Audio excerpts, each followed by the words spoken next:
오늘부터 이제 우리가 8주간 성경을 공부하는데 뭘 공부하냐면 이 창세기부터 여호수아까지 공부해요. 그런데 오늘은 이제 첫날인데 오늘 하려고 하는 것은 성경에 관한 거예요. 성경이 아니라.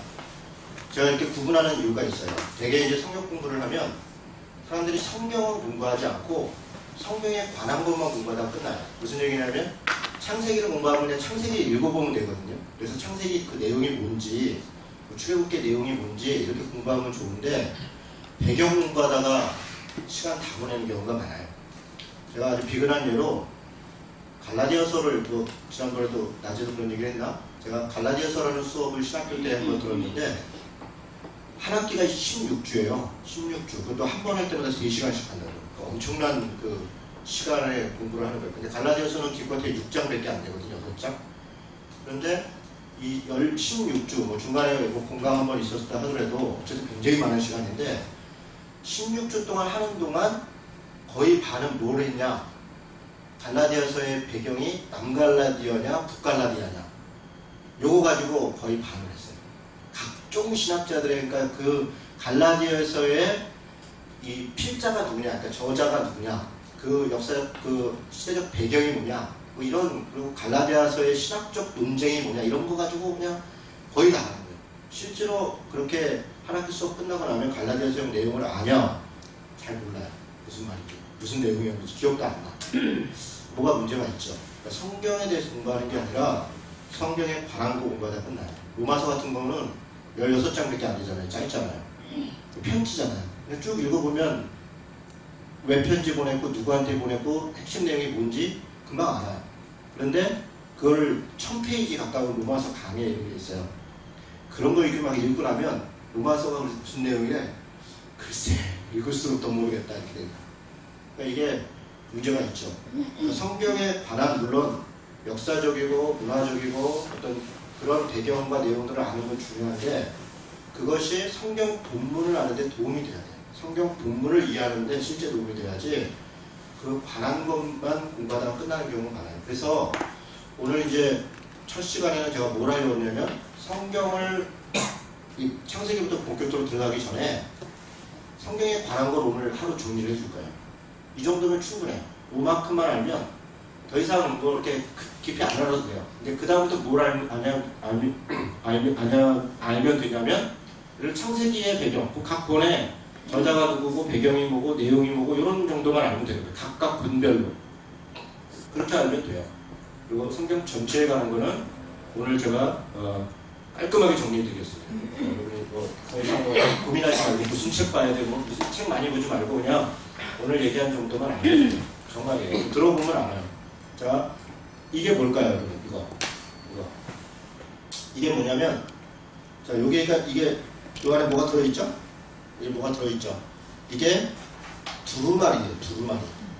그리고 모세오경 혹은 율법서, 히브리 말로는 토라라고 해요, 토라. 앞으로 토라라는 말을 많이 듣게 될 거예요, 토라. 토라 그러면, 토라라는 말이 무슨 말이냐면, 계명, 율법, 명령, 이 토라라는 말이에요, 히브리어로. 그런데 그렇게 그냥 한 단어로 얘기할 때는 계명, 율법, 명령 이렇게 얘기하는데 성경에서 토라다 그러면 모세오경. 모세오경은 뭐냐면 모세가 썼거나 혹은 모세를 중심으로 한 모세의 사상이 중심으로 된 5권의 성경 그것을 모세오경이라고 해요. 모세오경. 그래서 모세가 직접 쓴 것은 아니다. 그래서 광야오경이라고 하기도 해요. 이게 무슨 말인가 나중에 알게 돼요. 제가 설명을 하겠습니다. 그래서 모세오경은 뭐가 있어요? 창세기, 출애굽기, 레위기, 민수기, 신명기. 그렇죠. 이 5권을 모세오경 혹은 율법서 혹은 토라 이렇게 얘기하는 거예요. 이게 토라예요. 토라. 그리고 이건 케이스예요. 깍. 이렇게 아주 귀하게 모셔요. 유대인들이 지금도 이렇게 합니다. 유대인들에게 있어서 토라는 성경 중에 성경이에요. 사실은 사두개인, 예수님 시대에 사두개인파가 있는데 사두개파는 이 토라 외에는 성경으로 치질 않았어요. 무슨 선지서니 무슨 시가서니 이런 거는 성경으로 치질 않아요. 지금도 유대인 중에 상당 부분은 그렇게 생각합니다. 그 이유가 있어요. 굉장히 중요한 책이고 우리가 이제 그걸 공부해 나갈 거예요. 자, 이게 토라다. 이거는 이제 성경 강좌했던 말을 그대로. 자, 이 말씀을 한번 읽어봅시다. 자, 같이 읽습니다. 시작. 이 예언의 말씀을 읽는 자와 듣는 자들과 그 가운데 기록한 것을 지키는 자들이 복이 있나니 때가 가까움이라. 성경 말씀, 그러니까 이 예언의 말씀을, 이건 계시록 말씀인데 이건 요한 계시록만 얘기하는 게 아니라 사실 성경 전체를 생각해도 돼요. 지금 누가 복이 있다 그래요? 세 종류의 사람이 나왔죠. 첫째는 읽는 자와, 그 다음은 듣는 자들과, 그 다음은 그 가운데 기록한 것을 지키는 자들이. 자, 그럼 이 세 종류의 사람은 다른 사람인가? 그렇지 않아요. 말씀을 읽는 자가 복이 있다는 것은 지금 개념으로 보면 이해가 안 가요. 왜냐면 우리는 다 성경을 들고 있잖아요. 누구나 다 읽잖아요. 그래서 다 읽지. 그러면 성경 읽으라는 얘기구나. 물론 성경을 읽으라는 얘기지만 그런 얘기가 아니고, 옛날에 아까 이 토라 봤지만 이게 나중에 제가 보여드릴 텐데 파피루스 혹은 양피지 이런 걸로 만들었어요. 종이가 이렇게 흔한 시대가 아니에요. 그러니까 그 부족에 하나밖에 없어요. 혹은 필사해도 몇 개 안 돼요. 그럼 성경을 읽을 때 어떻게 하냐? 한 사람이 읽어줘요. 읽어주고 나머지 사람들은 일어서서 그걸 들어요. 그러면 읽고 들어요. 그리고 이 사람들이 결국은 지키는 자들이 복이 있다. 읽는 자, 듣는 자, 그래서 지키는 자들이 복이 있다. 알아야 지키니까 결국은 누가 복이 있다는 얘기냐면 말씀을 듣고 지키는 자가 복이 있다. 그러니까 우리 성경 지식 오늘부터 이제 공부할 텐데 달달달 외우고 연도 외우고 사람 이름 잘잘 외워봐야 그거 자체로 복이 있는 게 아니에요. 그건 지식이에요. 그래서 성경은 처음부터 끝까지 계속 행함을 굉장히 많이 강조해요. 모래 위에 집 짓지 말고 하나님의 반석 위에 집져라. 반석 위에 짓는 자가 누구냐? 듣고 행하는 자가. 이렇게 얘기해요. 그게 산상수훈의 결론이에요. 자, 읽는 자와 듣는 자들과 그 가운데 지키는 자들. 구약만 그런 게 아니에요. 신약에서도요, 사도 바울이 편지를 보내요. 보내면 그 편지를 누가 심부로 보내요. 심부를 누가, 그때는 우편배달부가 있는 것도 아니잖아요. 메일을 보내는 것도 아니고 편지를 직접 들고 가요. 가가지고 어떻게 하냐? 읽어줘요. 그 편지를 들고 가는 사람은 그 편지의 내용을 설명할 수 있는 사람이에요. 그냥 지나가는 사람한테 야 갖다가 좀 읽어주고 하라 이런 게 아니라 가장 믿을 만한 사람한테 보내요. 그래서 디모데에게 보낸다던가 로마서 같은 경우는 베베라고 하는 여자 집사한테 보내는데 가장 믿을 만한 사람이에요. 그냥 신뢰 정도가 아니라 그 말씀의 내용을 충분히 그래서 잠깐 기다려봐. 그래서 바울 선생님이 그 대목에서 지금 뭐라는 거야? 그거는 이러한 거야. 이렇게 설명해 줄 수 있는 사람이에요. 그러니까 신뢰력이 대단히 있는 사람이죠. 그래서 그때도 읽어줬어요. 그리고 듣고 그렇구나 이렇게 했어요. 그러니까 신약도 마찬가지예요. 별로 성경이 많지 않고 글씨가 종이 많지 않았어요. 자, 어쨌든 읽고 듣고 지키는 자. 그러니까 우리가 지금부터 오늘부터 성경 공부하는 목적은 하나님의 뜻을 아는 거예요. 창세기에 몇 장 몇 절에 무슨 문자가 있느냐가 중요한 게 아니라 그래서 하나님이 그 말씀을 통해서 말씀하시고자 하는 뜻이 뭐냐, 뜻, 그리고 그 내용이 뭐냐, 그래서 내가 뭘 순종해야 되냐, 그 말씀이 나한테 무슨 의미가 있냐, 우리 시대에, 우리 교회에, 우리 가정에 이렇게 다 의미가 있어요. 그래서 그 말씀이 그래서 살아있다는 거예요. 그렇지 않은 말씀은 죽은 말씀이에요. 나하고 아무 관계없는 말씀은 죽은 말씀이에요. 말씀이 살았다라고 하는 것은 내게 의미가 있는 거예요. 뜻이 있는 거. 그래서 내가 그것을 순종하는 거예요. 자, 그런 정도 이야기를 하고 가봅시다. 자, 이게 뭐냐면 유대인들이 축제를 하는 거예요. 축제. 이게 지금 아까 그 토라지 이렇게 커요. 크죠? 네, 이렇게 크고 이렇게 말씀의 축제를 해요. 그래서 6월절, 지금 6월절 축제 때인데 6월절이 되면 이렇게 성경을 읽어줘요. 쭉 읽어요. 그리고 막 듣고 이러는데 이 사람들이 하나님의 말씀을 막 좋아해서 막 즐거워하고 그 말씀을 듣는 걸 즐겨하고 네, 그런 거예요. 그게 인상적인 사진이죠. 이분들은 랍비시죠. 랍비들. 그 유대교 종교 지도자들이고, 그래서 우리 성경에 랍비가 있어요. 율법 학자들. 네, 이런 분들이 랍비라고 하는 거예요. 율법 학자. 그러니까 성경을 읽고 풀이해주는 사람들이에요. 자, 이런 분위기들이 있어요. 자, 그럼 성경을 한번 알고 봅시다. 이렇게 하나씩 한번 봅시다. 자, 성경. 제가 이거를 처음에 쓴 이유가 있어요. 이거는 성서잖아요. 그죠? 이 싸움을 해요. 성경이냐, 성서냐. 그래서 이렇게 얘기를 하는 거예요. 성서라고 얘기하는 것은 자유주의자들이 얘기하는 거다. 이게 왜 책이냐? 이거는 경이다. 경전이라는 거예요. 경전. 그러니까 우리는 성경이라고 해야지 꼭 그 인본주의자들이 성서라고 그런다 그렇게 얘기를 해요. 근데 그게 이 성서라는 말 자체가 성경전서라는 말이에요. 성경전서의 약자예요. 성서. 성경전서. 같은 말이에요. 같은 말인데 엎어치나 외치나. 그걸 가지고 그냥 무지하게 써. 이거 한참 싸워요. 하나님이냐 하느님이냐. 무지무지하게 싸워요. 왜 싸워요? 상관없어. 다 우리 한국말의 번역의 차이예요. 그래 뭐 물은 뭐 하늘이냐 뭐 하늘이냐는데 상관없어요. 다 하나님, 여호와, 야훼. 야훼냐 여호와냐 이것도 엄청 싸워요. 야훼라 그러면 진보적인 신학자고 여호와라 그러면 보수적인 거. 같은 말이에요. 같은 말. 그러니까 같은 거 갖고 별거 아닌 거 싸우지 말고 성경이라 그러든 성서라 그러든 엎어치나 외치나 이거다 이렇게 얘기하면 돼요. 그래서 이런 거 중요하지 않으니까 고민하지 말라는 의미에서 해놨어요. 파피루스, 지금 바이블이라고 하는 용어가 파피루스에서 나온 말이에요. 비블로스, 비블리카, 비블리아. 여기서 이렇게 더 바이블, 캐논. 이게 좀 바이블이라고 하는 말 자체가 파피루스라고 하는 말에서부터 어원이 있어요. 그러니까 파피루스가 뭐냐면 좀 이따 보여줄 텐데 갈대비스트라는 그런 이파리예요. 그걸로 짓이겨서 종이같이 만들어서 거기다 글을 썼다는 거예요. 네. 더 바이블. 우리가 성경에 얘기할 때는 이거 대문자로 써요. 더 바이블. 책. 그래서 우리 기독교인들을 뭐라고 얘기하냐면 책의 사람들. 우리는 책의 사람들이에요. 왜냐하면 하나님의 뜻이 책에 있어요. 이 책을 믿고 이 책을 따르는 사람들이에요.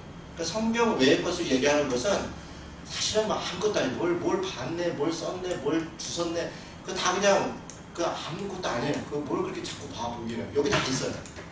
그러면 뭘 자꾸 볼 필요 없어요. 여기 다 있어요. 그래서 우리는 성경의 사람들, 책의 사람들, 그게 우리 별명이에요. 캐논이라는 말은 뭐예요? 뭐 복사기 이름도 캐논인데 정경, 잣대 이런 말이에요. 잣대, 기준. 그래서 이것을 우리는 캐논이라고 해요. 이게 기준이다. 그래서 우리가 캐논 대문자로 쓰면 성경을 얘기하는 거예요. 성경. 자, 넘어갔어요. 자, 누가 기록했나? 성경 누가 기록했습니까? 성경 누가 기록했어요? 이렇게 얘기하면 다 하나님이요 이렇게 얘기해요. 물론이에요. 그런데 자 여기 디모데후서 16장 17절 말씀 다 알죠? 하나님의 감동으로 이렇게 돼 있잖아요. 그리고 베드로후서 1장 21절은 성령의 감동으로 이렇게. 그러니까 성경은 하나님의 감동으로 만들어졌다. 혹은 성령의 감동으로 됐다. 맞는 말이에요. 그런데 하나님의 감동으로 어떻게 됐어요? 하나님의 감동으로 사람들을 사용하셨어요. 감동이라는 말은 감화라는 게 아니라 역사라는 말이에요. 그러니까 감동이라는 말이 이렇게 마음에 이렇게 어떤 감정적 흥분을 한다 이런 얘기가 아니라 감동이라는 말이 하나님이 개입하셨다. 하나님이 역사하셨다. 이런 말이에요. 감동이라는 말 자체가. 그런데 우리는 그걸 감정적으로 자꾸 받아들이니까 오해가 생겨요. 자, 누구를 사용하냐면 모세부터 요한까지 무려 20가지 직업을 가진 다양한 사람들을 40명이나 사용했어요. 이 말은 무슨 말이에요? 하나님이 감동으로 어느 날 어느 사람한테 자 지금부터 받아 적어. 그리고 그냥 이 사람이 막 그냥 하루 밤낮 그냥 3박 4일을 금식하며 쓰니 성경이 됐거나 이런 게 아니라는 거예요. 그때그때 사람들에 의해서 기록된 어떤 것들이 모아져서 그럼 기록될 때 그래서 누가복음과 마태복음은 비슷한 내용이지만 이 특성이 틀려요. 누가의 특성이 나타나고 마태의 특성이 나타나요. 그 사람의 직업적 특성, 지식적인 그 양 혹은 그 습관 이런 게 다 거기 배어져요. 그런데 그 가운데 하나님이 역사하심으로 감동하심으로 하나님의 말씀이 그 안에 배어져 있는 거예요.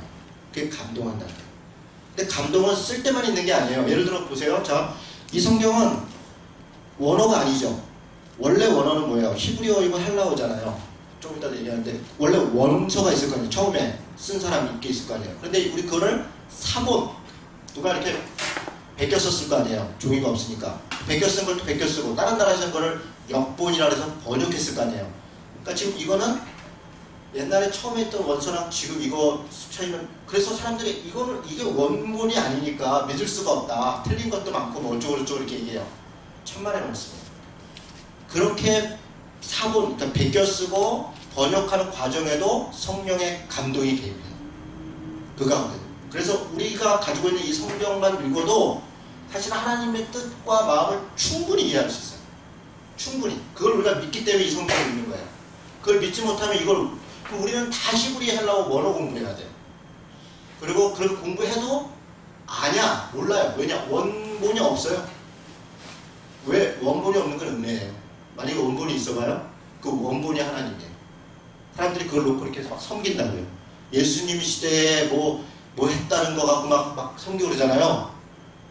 여러분 그 알아요? 무슨 예수님이 마셨다는 성배 뭐 어쩌고 이런 거 하나 이게 있네. 그거 그냥 완전 우상 덩어리가 되는 거예요. 그냥 그 난리 나는 거예요. 그게 하나님이에요.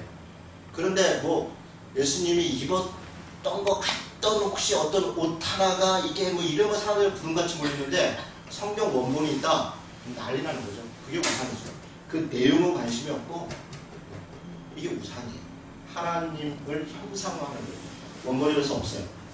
우리는 영적으로 하나님이 감동하시고 개입하시고 주신 이런 것을 믿는 거예요. 그래서 이걸 믿음으로 받아들이는 거예요. 보고 믿는 게 아니고, 그러니까 그 실체를 보고 믿는 게 아니라. 자, 그래서 하나님을 누가 기록했냐? 하나님이 기록했다. 그 말에는 하나님이 사람들을 사용하시고 성령의 감동으로 역사하심으로 개입하시고 그리고 이끄시고 자기의 뜻을 나타내셨다라고 하는 것을 포함하는 거예요.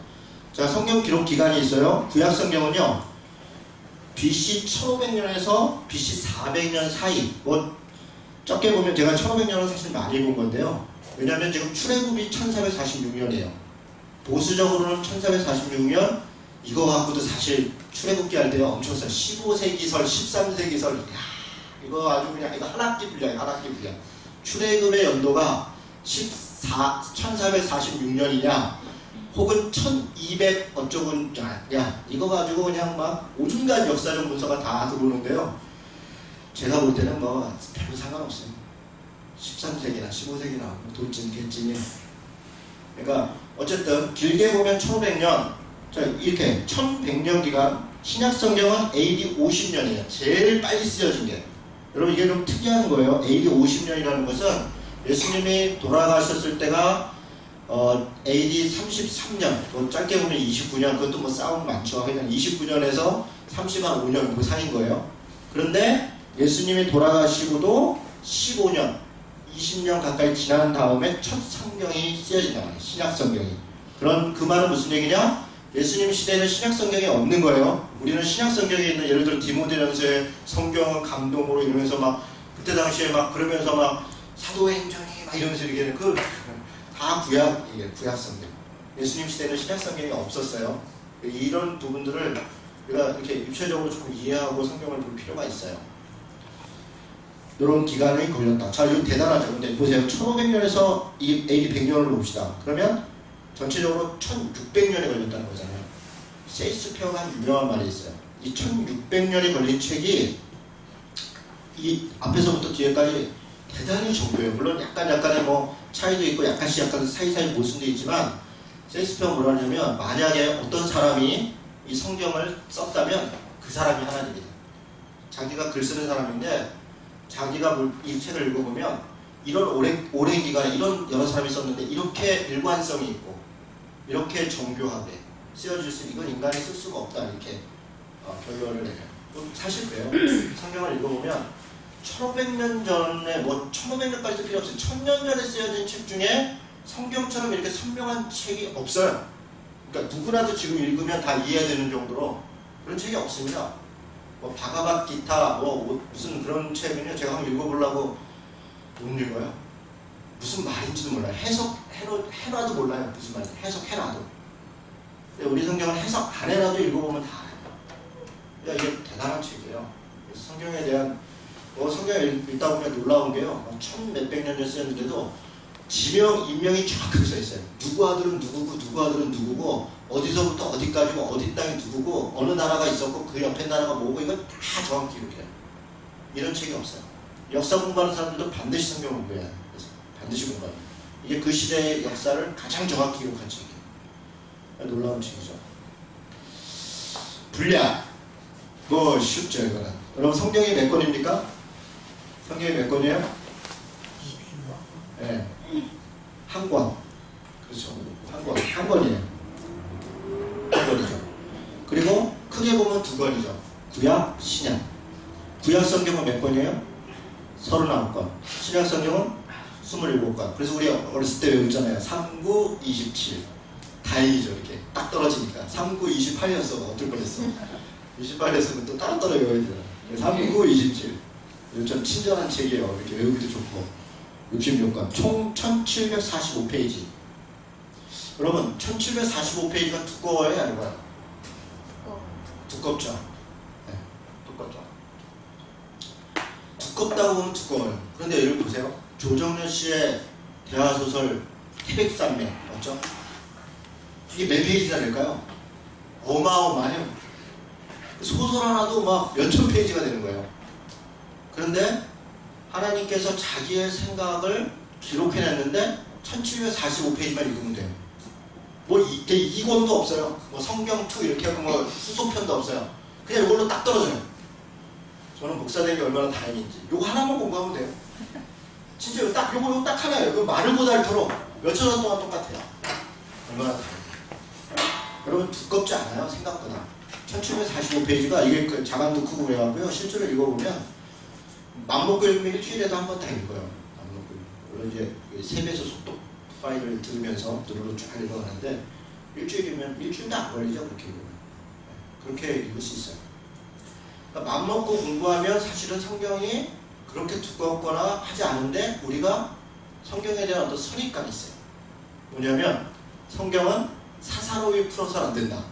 소위 영적으로. 그래서 어떻게 하냐, 굉장히 신령한 사람이 40일 금식하고 돈 닦고 막 그런 다음에 막 하나님의 은혜를 막 성경 축구만을 만들면 탁핀이 막 말씀이 막 살아서 막 돈 앞에 막 튀어나오는데 막 부마등 같이 막 꽤 나오더라. 이런 사람들이 막 가르쳐야 와 그래 성경은 그렇게. 다른 사람들은 뭐 1절 이거 괜히 함부로 했다가는 뭐 지옥에 끝자락에 앉아 이런 분위기로 가서는 절대로 안 돼요. 성경은 그런 게 아니에요. 누구나 읽으면 다 알 수 있도록 해놓은 게 성경이에요. 글씨만 알면. 이게 놀라운 거예요. 더 놀라운 거는 그렇게 박박사들이 이것을 그렇게 많이 읽어도 하나님 뜻을 몰라요. 지식으로 아무리 해도 이걸 몰라. 그런데 정말 글자 한 글자 모르는 사람이 그냥 이렇게 이야기 구슬처럼 줄줄줄줄 이렇게 이야기하는 걸 듣고도 하나님의 은혜를 깨달아요. 하나님 뜻을. 그 성경은 그런 책이에요. 지식이 많다고 해서 알아지는 것도 아니고 지식이 없다고 해서 모르는 것도 아니에요. 그래서 누구나 글자를 읽는 사람이 읽으면 아는 거예요. 근데 딱 하나 안타까운 건 있어요. 지금 우리 성경이 구어체라. 그래서 이게 어려워요. 사실은 그냥 이거 풀면 다 쉬운 건데 그걸 갖다 그냥 옛날 한자어체 1950 몇 년도인가 해놨던 거 그대로예요. 거의 그대로.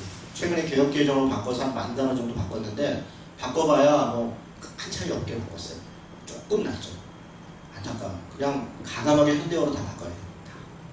그래서 쉬운 성경, 표준 세번역 이런 거 읽으면요. 우리 집 아이들 뭐 초등학교생이고 중학생이고 근데 초등학교 1년 때도 성경을 같이 읽었거든요. 읽고 난 다음에 제가 야 어려우니 무슨 내용인지 왜 몰라요? 알지요? 모세가요? 이렇게 쥐가 설명을 해요. 읽고. 그러니까 더 할 얘기가 없지 뭐. 괜히 그거 설명할 필요가 없어. 그냥 읽어보면 다 아는 거예요. 그런데 너무 그런 부분에서 조금 어렵다. 자, 그런 정도 넘어가겠습니다. 기록 언어. 구약은 히브리어라고 되어 있어요. 여러분 이 히브리라는 말이 무슨 말이냐면 히브리 건너왔다 이런 말이에요. 건너왔다. 어디서 건너왔냐? 가나안 사람들이 있는데 아브라함이 유프라테스 강을 건너서 왔어요. 건너서. 그러니까 이스라엘에게 있어서는 위로 강이 경계해요. 그게 유프라테스 강이라고 하는 거예요. 지금 시리아 위쪽에 있는 메소포타미아 문명의 유프라테스 강. 그게 기준이에요. 그리고 남쪽으로는 애굽 땅을 건너서 세레시넷이라고 있어요. 그게 강이에요. 그래서 모세가 홍해를 건너서 그 강을 건너왔다. 홍해는 바다잖아요. 그 세레시넷 강이 있는데 그걸 건너왔다. 물을 건너온 사람들이라는 뜻이에요. 히브리라는 말이. 근데 이게 좋은 말이냐? 그런 게 아니라 지금 우리말로 얘기하면 촌놈이라는 얘기예요. 야, 쟤네 저기서 어디서 저기 어중이 떠중이들이 떠돌다 왔대. 그 히브리라는 말은 비아냥거리는 말이에요. 근데 이게 놀랍게도 우리나라에도 이런 말이 있어요. 이런 표현이. 그게 뭘까요? 핫발이라는 말 들어봤어요. 핫발. 이런 핫발이들. 핫발이랑 거의 같은 의미예요. 뭐 어원이 같은지는 모르겠어요. 그런데 의미는 비슷해요. 그렇게 비아냥 저는 핫바리들 이런 얘기예요. 히브리라는 말이 그런 말이에요. 이스라엘 민족을 히브리인이라고 했어요. 건너온 사람들이라고 했어요. 근데 지금 우리는 뭐라 그래요? 유대인이라고 하잖아요. 이게 이상하죠. 옛날에 히브리인이라고 했고 지금은 유대인이라고. 이유가 있어요. 뭐 간단하게 얘기하면 남북이 갈라지면서 이스라엘이 남유다고 북이스라엘이 됐어요. 북이스라엘은 먼저 멸망했어요. 나라가 없어졌어요. 그리고 유다라고 하는 나라, 우리가 편의상 북이스라엘, 남유다를 얘기하지만 실제로는 이스라엘, 유다라고 나라가 나뉘었어요. 이스라엘이 없어졌어요. 유다만 있었어요. 그러니까 그때부터 다 유다인이라고 했어요. 유대인. 그리고 그 유다는 야곱의 네 번째 아들이 유다야. 그 족속. 다윗 왕이 그 유다 지파잖아요. 예수님도 유다 지파고. 그래서 거길 유다라고 했어요. 그리고 그들이 바벨론으로 포로 잡혀갔을 때 그들을 뭐라고 불렀냐면 유다인이라고 했어요. 유대인들. 그래서 그때부터는 유대인이에요.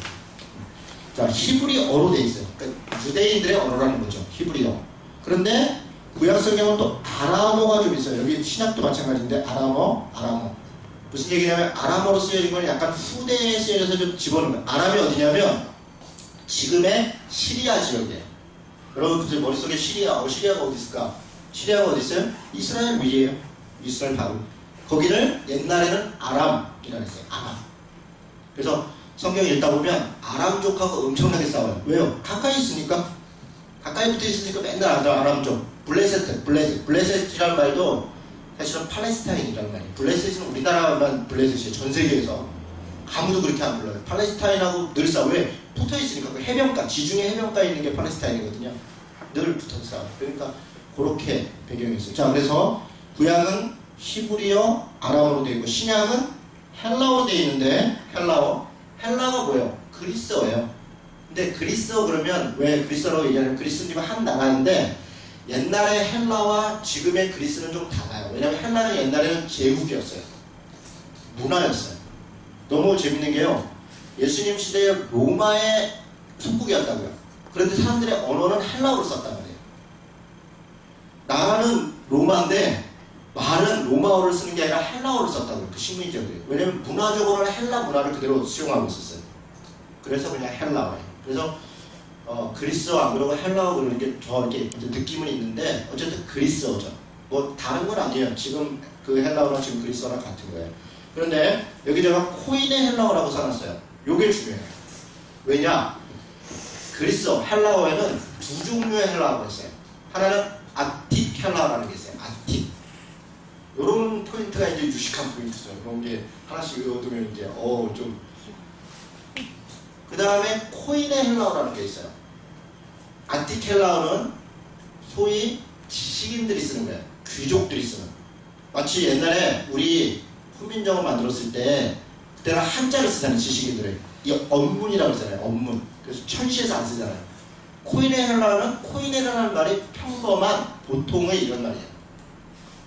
저작거리에 그냥 평범한 사람들이 쓰는 헬라어가 코인의 헬라어예요. 근데 너무 이 지점이 저는 참 의뢰해요. 신약 성경은 코인의 헬라어로 기록했어요. 무슨 얘기입니까? 누구나 평범한 사람들이 다 쓰는 보통 언어로 썼다는 거예요. 왜 그랬겠어요? 누구나 읽을 수 있도록. 아틱 헬라어는 당시에 읽을 수 있는 사람이 소수예요. 그리고 그런 언어를 쓰는 건 굉장한 그 특권의식을 갖고 있었다고요. 그런데 이것을 가톨릭화되면서 이제 500년, 그게 이제 AD 500년인데 사실은 종교가 쭉 발달하면서 AD 500년 때 그레고리 교황 때부터 가톨릭이라고 하는 아주 조직적인 견고한 그런 이제 종교적 집단이 만들어지는데 그때 라틴어를 써요. 라틴어는 정말 쓰는 사람도 잘 몰라요. 라틴어는 굉장히 어려운 언어예요. 같이 예배를 드려요. 뭐 일어났다 앉았다 하는데 라틴어로 다 얘기해요. 그걸 알아듣는 사람은 몇 사람 없어요. 그냥 말하는 사람들하고. 그런데 그게 예배인 거예요. 그리고 절대로 라틴어 외로 성경을 읽지 못하도록 했어요. 쓰지도 못하고 오로지 라틴어로만. 라틴어가 이제 히브리어도 아니고 참 희한하죠. 헬라어도 아니고. 근데 라틴어로 했어요. 왜냐 그게 당시 시대의 지식인들의 언어예요. 그래서 그 권위로 딱 결정했어요. 그걸 누가 깼어요? 마틴 루터가 깨요. 마틴 루터가 독일어로 번역해요. 그 전에는 위클리프라는 사람이 그걸 번역을 할 때 자기 지역에. 그래서 위클리프 성교회라는 데가 있어요. 성경 번역 선교회의 국제 조직이 위클리프 선교회예요. 그리고 우리나라에서는 GBT라고 하는 성경 번역 선교회가 그런 지부 역할 겸 국내 선교회를 하는데, 왜 그러냐? 최초로 자기 언어로 성경을 번역해서 그랬다가 위클리프가 화형당해요. 그랬다. 물론 다른 제목들도 있지만 가장 큰 제목이 라틴어로 성경을 번역했다는 거예요. 루터도 마찬가지예요. 루터가 만약에 위로로 그 성경 번역을 시도하지 않았으면 그렇게까지 죽음에 까지 안 걸렸을 수도 있어요. 그러니까 성경을 소위 사제들, 성직자들이 독점해야 되는데, 지금처럼 제가 이렇게 막 성경을 가르치잖아요. 이건 죽으려고 작정하는 거예요. 저를 이게 가르치면 어떻게 해요? 골치 아파. 아니까. 목사님 이거 이런 거 아니에요? 그걸 뭘 그런 걸 그래서 중세 카톨릭에서는, 한 종교에서는, 일반 평신도는 성경을 읽지 못하도록, 읽는 걸 금한다, 이걸 결정하는 회의도 있어요. 심지어 성경을 읽지 못하게 결정을 해요. 지금 생각하면 깜짝 놀라죠. 지금 우리는 막 성경 안 읽는다고 답답하는 거 아니에요. 왜 성경을 안 읽냐. 그리고 성경이 뭐 아마 도는 거 아니에요. 차 하나 있고, 교회 와서 하나 있고, 집에 하나 있고, 그리고 그냥 가다가 그냥 뭐 이렇게 하나씩 이렇게 읽지는 않는데 그냥 거기다 있는 거죠. 읽지는 않아요. 이제 그때 이제 필요할 때 쓰는데, 이렇게 지천에 있는데 안 읽는데, 옛날에는 성경 하나가 없어서 뜯어가지고 옷에 막 누벼갖고 다니고 그렇게 전해주고, 성경이 그런 거예요. 우리가 성경이 이렇게 귀한 줄 모르고 안 읽으니까, 그러니까 다 없애버려야 돼. 없애면 그때 가서 뭐 찾아 헤매고 다닐 수 있죠. 코인에 그럼 감동이 되죠. 성경이 이런 거죠. 넘어가겠습니다. 조금 더. 자, 이게 파피루스예요. 그래서 대나무같이 생겼죠. 네, 대나무같이 생겼어요. 이렇게 생겼어요. 이런 걸 가지고 이렇게 얇게 펴요. 네. 그래가지고 이렇게 만드는 거예요. 여기가 글씨를 말로 이렇게 써요. 이런 식으로. 얘를 진리겨갖고 만든 거예요. 우리도 뭐 종이 어차피 나무로 만드는 거잖아요. 나무를 펴가지고. 똑같은 거죠, 사실은. 그리고 이게 이제 파피루스 쓴 이런 거고, 여기 보면 이제 요건 양피지라고 하는 거예요. 양피지. 양피지는 뭐예요? 양 가죽이에요. 양 가죽. 이렇게 지금 여기 틀인데, 여기다가 가죽이 조그만 거 이렇게 있잖아요. 그걸 갖다 계속 넓히는 거예요. 계속 넓혀. 말리고 넓혀서 양피지를 만들어요. 그러니 종이가 귀하니까 쓰다가 이게 오타나면 어떻게 돼요? 찍찍 긋기도 그렇고. 그래서 실제로 거요. 제가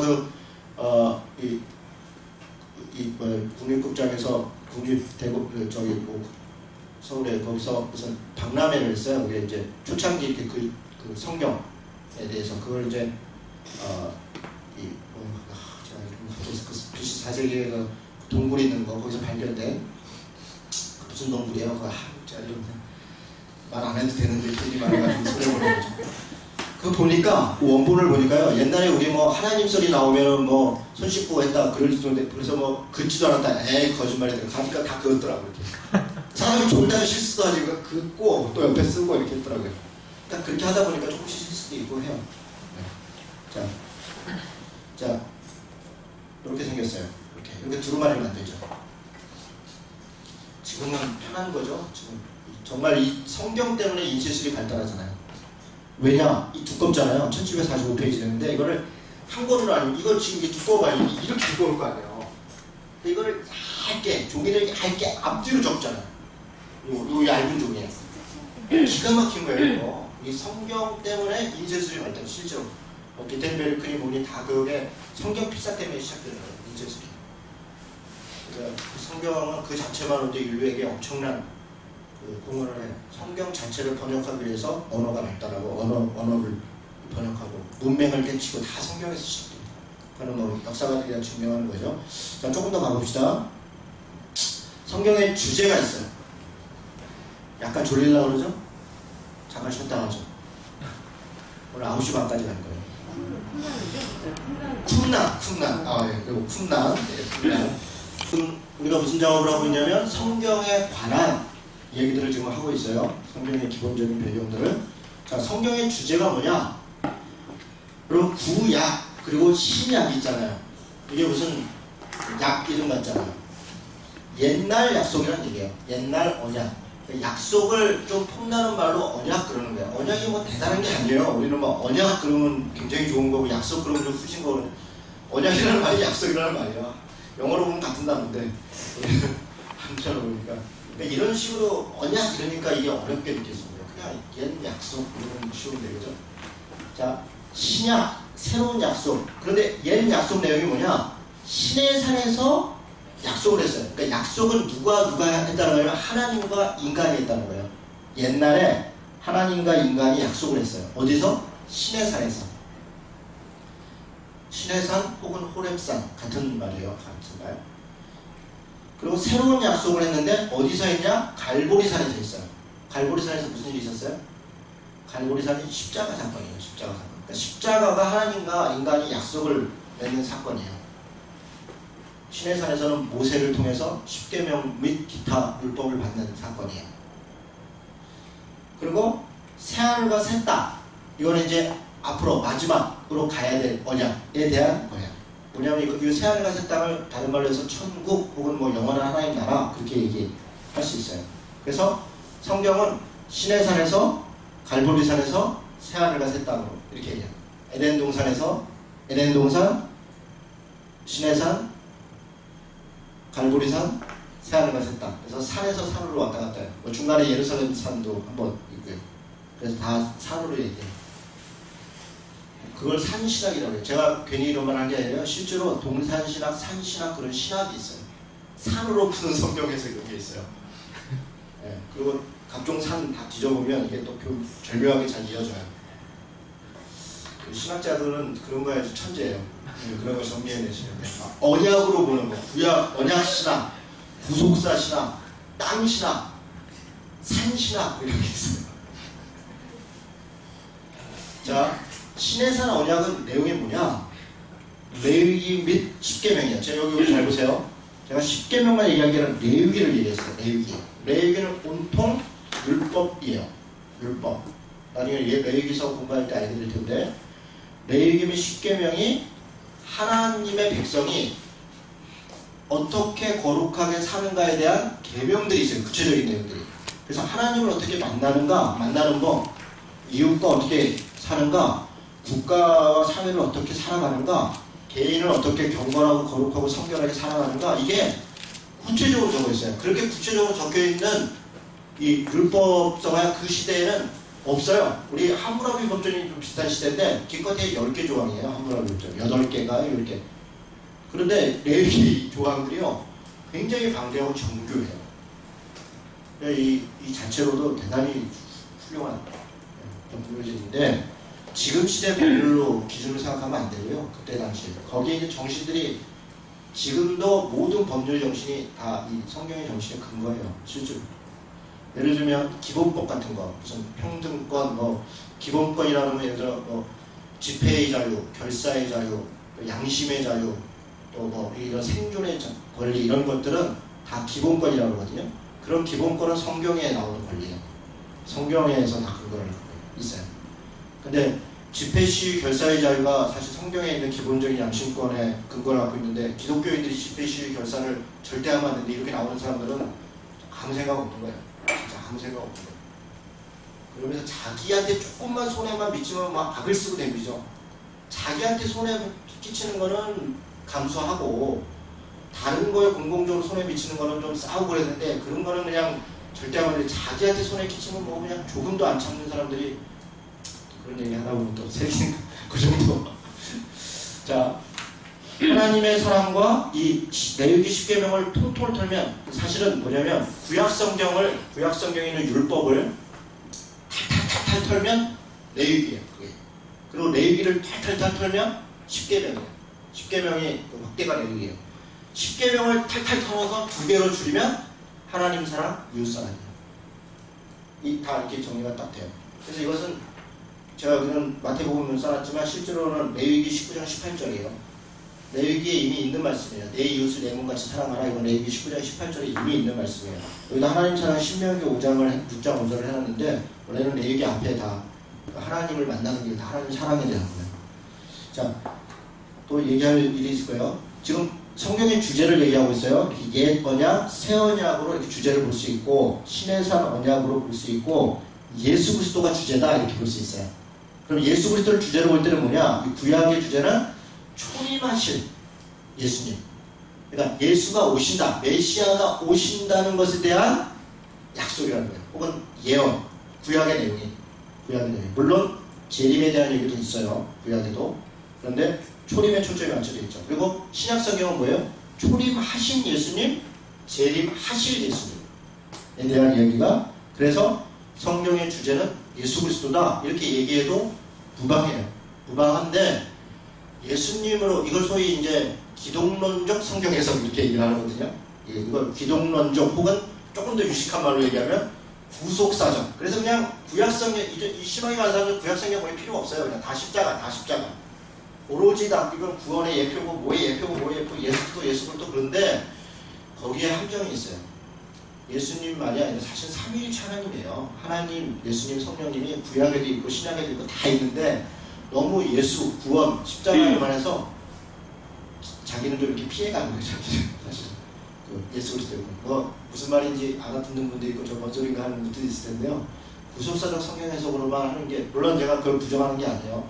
십자가가 완성인 게 분명해요. 그러나 그게 다는 아니에요. 그리고 구약 성경의 여러 이야기들이 불필요한 게 아니에요.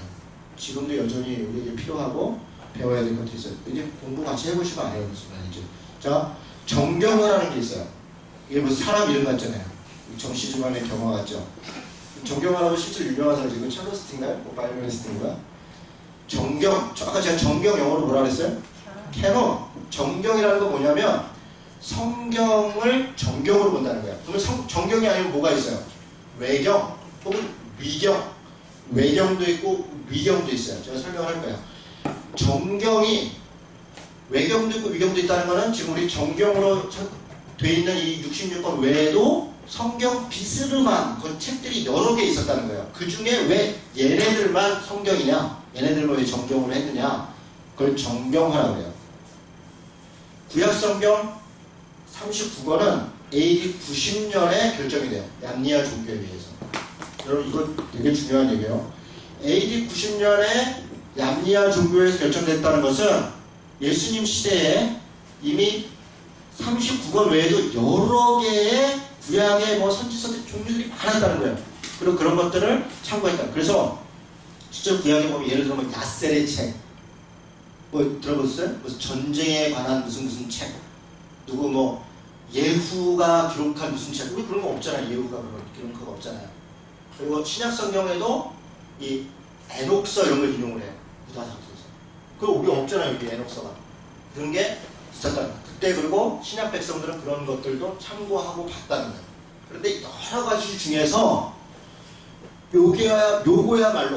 요거야말로 진짜 하나님의 뜻과 말씀이 들어있는 정말 정경이다라고 딱 결정한 데가 그때라는 거예요. 신약은요 이렇게 되죠. 397년 카르타고 종교회 그 유명한 아타나시우스가 제안하는데요. 아주 유명한 분이에요. 그냥 이름만 스치고 지나가도 괜찮다. 아리우스 아타나시우스 논쟁, 이런 게 유명한 논쟁이 있어요. 통과. 자, 그러면 하나님의 말씀이라는 아까 정경화에서 그럼 이거 인간이 선택했다는 거냐? 그런 게 아니에요. 성령께서 확증했다. 이때 사람들이 이런 과정에서 하나님의 성령의 영감이 있다고 우리는 믿는 거예요. 그리고 그 중에 하나님이 하나님의 말씀을 확증, 그 하나님의 말씀이 이렇게 있는 걸 우리가 선택한 게 아니라 이미 있는 하나님의 말씀들이 있잖아요. 그리고 하나님의 말씀이 아닌 것들과 섞여 있잖아요. 그것을 확증하는, 그게 정경화 작업의 내용이에요. 네. 하나님의 말씀이라는 증거는 뭐냐? 몇 가지 기준들이 있어요. 예를 들면 뭐 서지학적 연구가 있어요. 이게 뭐냐? 책을 연구하는 거예요. 책을. 그래서 뭐 이거는 어디 사본이고 뭔데 이건 근거가 있고 이런 걸 통해서 확증을 하고, 또 고고학적인, 그러니까 뭐 여기 성경에 보면 무슨 지명도 나오고 뭐도 나오고 뭐 있잖아요. 이런 걸 고고학적으로 다 발굴해보고 찾아보고 그런 것들이 많아요. 과학적인 외적 증거들이 또 뭐 여러 가지 있어요. 그런데 진짜 중요한 건 내적 증거예요. 밖에서 예를 들어 고고학적으로 발견되지 않는다고 해서 사실이 아닌 게 아니에요. 예를 들어 니누에라는 도시요. 니누에라는 도시는 나운서 공부할 때도 잠깐 얘기했는데 1980년대까지만 해도 니누에라는 도시가 발굴이 안 됐어요. 그래서 사람들이 이게 소설이다 그랬다고요. 니누에라는 도시가. 근데 80몇 년도인가 영국의 고고학팀이 발견을 했어요. 이라크의 모술 지역에 그 넓은 터가 발견이 됐어요. 그래서 지금도 그걸 발굴하고 있어요. 그러니까 발견되지 않았다고 해서 사실이 아니다. 이건 외적 증거로 결정할 수 있는 게 아니에요. 어떤 고고학이라는 것은 뭔가 새로운 게 나오면 또 뒤집혀요. 그래서 그거 자체로 성경의 정경성을 일어나는 게 내적으로 성경이 증거를 해요. 예를 들어 이런 것들이 뭐 사도성 이런 건데, 성경 안에 뭐 여호와 하나님이 말씀하시되 이런 부분들이 있어요. 그런 것들은 여호와 하나님이 직접 말씀하신 표현들이 있는 것들이 유관성이 있는 것들은 그렇게 들어가요. 그리고 사도성이라고 해서 사도들이 하나님이 말씀을 직접 듣고 그것을 동일하게 이렇게 이야기하고 하는 것들이 일관성이 있어. 또 영감성, 뭐 무슨 그런 것들이, 뭐 보편성, 또 일관성, 그러니까 여러 가지 것들이 일관성, 그런 것들이 이제 내적으로 그걸 이렇게 살피는 그런 작업이 있어. 그것도 한 신학의 한 분야인데, 그런 얘기 길게 하면 1년 동안 해야 돼. 이게 한 학기 수업이에요. 무슨 뭐 역사 비평이니 문서 비평이니 또 무슨 비평이니 이런 건데, 그런 거는 여러분 공부할 필요가 진짜 전혀 없고요. 저기에 앉아있는 윤세범을 앞으로 공부를 해야 돼요. 왜냐하면 이런 거 알아 그럴 때 그냥 아는 체 좀 하려고. 그래서 써먹을 때 별로 없어요. 근데 왜냐하면 이게 공격하니까. 성경이 하나님의 말씀이 아니라고 공격할 때 소위 문서 비평, 역사 비평, 뭐 무슨 어쩌고 비평 이래가지고 이런 거 저런 거에 의하면 이게 성경이 누가 짜집기를 했고 편집을 했대는데 이러면 그래? 이러고 있으면은 아무 생각 없는 거지. 야, 깜짝놀 소리 하지 말고. 그 옛날, 그 옆에 있는 자료 좀 봤어. 그거 보면 이거, 그게 아니잖아. 뭐, 그렇구나. 이렇게 할 때, 이럴 때. 그러니까 그런 사람들한테 맡기면 돼요. 넘어가겠습니다. 외경. BC 2세기, AD 1세기까지 기록된 묵시 문학적인 문서. 여기 잘 보세요. 기간이 있어요. 쓰여진 기간이. BC 2세기에서 AD 1세기까지 기록된 묵시 문학적이라는 게 뭐냐면 전래동화 같은 얘기를 하는 거예요. 거의 신화 같은 얘기예요. 여러분, 그래서 각종 외경들 거기도 막 써있죠. 무슨 서 제가 이렇게 막 상당히 읽어봤어요. 다는 안 읽어봤는데 진짜 재밌는 거 좋아요. 네, 무슨 천사 얘기, 주로 천사 얘기 아니면 무슨 얘기예요. 근데 이때가 굉장히 어려울 때예요. BC 2세기 이게 이제 소위 중간기라는 건데, 이 구약하고 신약 중간기라는데, 그때는 너무너무 핍박과 고통과 기근과 막 죽음 이런 고통에, 그러니까 하나님을 막 바라면서, 그리고 말도 똑바로 못 써.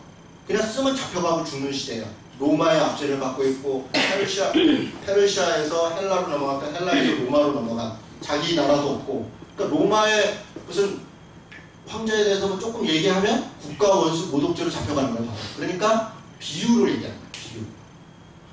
무슨 어디에 공룡이 있는 용이 있는데 이 사악한 용이 어쩌고 저쩌고 막 이렇게 쓰는 거예요. 그럼 읽으면서 사람이 그래 나쁜 놈들. 우리 일제시대 때 마찬가지죠. 이때 쓰여진 문서들이 굉장한 비유. 마치 빼앗긴들에도 봄이 오는가 이러면 덜 빼앗겼다고 얘기하는 게 아니잖아요. 그런 식이에요. 그런 게 이런 것이에요. 그래서 그런 것들을 고르는 거예요. 어쨌든 그래서 외경은 70인역이라는 게 있어요. 이게 뭐냐? 이것도 그냥 들어두고 그냥 지나가면 돼요. BC 3세기라고 하면 300년 전, 그때 히브리어를 이 헬라어로 히브리어 성경이잖아요. 그걸 번역해 놓은 성경이 있어요. 그거를 셉투아젠트, 유식하죠. 제가 이런 막 하게 깜짝 놀라죠. 혹은 70인역 이러는데 70인이 번역했다는 거예요. 쉽게 얘기해서. 원래는 정확히 얘기하면 72명이에요. 72인역인데 72사람이 그걸 번역해서 하나의 책으로 이렇게 묶었어요. 그게 최초의 그 성경이에요. 구약 성경 묶어놓은 거예요. 그게 최초로 여기저기 흩어져 있잖아요. 모세오경 따로 있고 뭐 선지서 따로 에레미야 따로 있고 막 다 있었을 거 아니에요. 그걸 이렇게 모아가지고 하나의 책으로 만든 게 최초의 책이 70인역이에요. 여기에 들지 못한 책들이 외경이에요. 넘어가겠습니다. 네. 그리고 위경은 아예 거짓 위자잖아요. 아예 이거는 뭐 구름 잡고 뜬구름 잡는 거고, 이 70인역에 들지 못한 외경 11권이 어디 들어가 있냐? 가톨릭 성서에 들어가 있어요. 공동번역 성서. 그래서 가톨릭이 쓰고 있는 공동번역 성서는 77권이에요. 거기에 뭐 대표적인 게 마카비서 이런 거예요. 마카비서. 거기에 뭐 에녹서도 있고 다 있어요. 거기 11권이 있어요. 근데 우리는 그걸 인정하지 않아요. 개신교에서는. 근데 너무 재밌는 게 그 공동번역 성서는 개신교와 가톨릭이 같이 만든 거예요. 같이. 그래서 대표 집필자가 누구였냐? 문익환 목사, 신약한 문익환 목사님하고 이런 대표적이죠. 사실 그 성경이 되게 대단히 훌륭한 성경이에요. 가장 번역이 잘 돼 있고 우리 한국에 나와 있는 성경 중에. 근데 우리 개신교에서는 11권의 그것을 위경은 아니고 외경으로 보기 때문에 그렇다고 해서 여러분 그거 한번 보세요. 그 참고해볼 만한, 왜냐면 중간기 얘기도 있고 다. 그래서 그 11권 책은 참고할 만합니다. 자, 이 정도 얘기하면 벌써 유식해진 것 같죠? 이 성경의 배경에 대해서 오늘 막 과부하고 걸리고 있죠? 지금부터가 진짜예요. 일반적인 분류. 여러분 성경책을 딱 피십시오. 제일 첫 장을 한번 열어보세요. 앞으로 쭉 가다 보면 이게 여기 있는 줄을 사람들이 잘 모르는데 차례가 있어요. 목차. 모든 책에는 목차가 있어요. 목차. 목차 보이세요? 성경 하나만, 표정이 하나 붙었어요. 네. 그 앞에 목차 보이세요? 그 목차에 보면 창세기부터 쭉 있는데 혹시 구분되어 있어요? 율법서, 역사서, 시가서, 예언서 이렇게 구분되어 있습니까? 되게 구분되어 있죠? 네, 그렇게 다 구분되어 있어요. 그래서 이거 여기 있는지 처음 봤다 이렇게 거기 페이지도 다 나와요. 네, 그렇게 있는데 자 여기 보세요. 구약성경을 지금도 제가 분류합니다. 저 여기 보십시오. 구약성경은 크게 4가지로 구분해요. 4가지로. 첫 번째 아까 읽은 토라 이 말이 율법이란 말이 알죠? 계명, 명령, 규칙, 다시 얘기해서 율법, 그러니까 법률서라는 거예요. 법률서. 그걸 율법서는 몇 권이냐? 5권. 뭡니까? 창세기, 출애굽기, 레위기, 민수기, 신명기 5권이에요. 자, 두 번째 역사서. 역사서는 뭐예요? 말 그대로 역사를 기록한 서예요. 역사를 기록한 책이에요. 12권. 뭐가 있냐? 여호수아, 사사기, 룻기, 사무엘상하, 열왕기상하, 역대상하, 에스라, 느헤미야, 에스더. 지금 우리 성경이 순서가 여기 보세요. 어떻게 되냐면 이렇게 돼 있어요. 지금 성경 기록 순서가. 역사서를 먼저 배치했어요. 그런데 예를 들어서 에스라, 느헤미야, 에스더는 포로 잡혀갔다가 귀환한 성경 순서로 얘기하면 저 끄트머리에 말라기하고 같이 있는 거예요. 그런데 역사서기 때문에 앞에 있어서 역사를 한번 쭉 훑어보라는 거예요. 그리고 요 순서는 두께순이에요. 두께순. 되게 여기는. 그러니까 역사의 순서죠. 이건 여호수아가 사사기인데 열왕기상하, 역대상하는 뭐 두께순이고 이게 두껍고 이게 야사. 뭐 그런 얘기까지 좀 복잡한데 이건 역사 순서예요. 역사 순서. 룻기는 사사시대예요. 룻기는 사사시대. 나중에 또 알게 될 거예요. 역사서가 있다. 그 다음에 시가서. 시가서는 5개예요. 욥기, 시편, 잠언, 전도, 아가서. 이걸 왜 시가서라고 그럴까요?